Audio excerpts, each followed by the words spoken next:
ক'লে দেই এতিয়া ৰক্ষা। তুমি মোৰ কথাটো শুনাচোন। কোৱাচোন, তোমাৰ কিয় টোপনি নহা হৈছে? সঁচা কথা ক'বলৈ গ'লে এই ল'ৰাটো জন্ম হোৱাৰ পিছৰ পৰাই মোৰ চিন্তাতে টোপনি নহা হৈছে। পঢ়া শুনাৰ চিন্তা এতিয়াই কৰিব নাই হোৱা নহয়।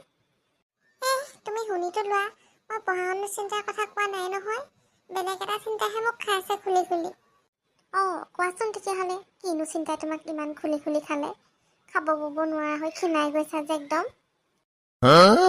তুমিয়ে কোৱাচোন বাৰু, চিন্তা কিয় নকৰিম? এই ল'ৰাটো যে ইমান বগা, তুমি দেখিছা নাই? তুমি মন কৰা নাই নেকি? আৰু মই যে ইমান ক'লা, সেইটো কেনেকৈ সম্ভৱ?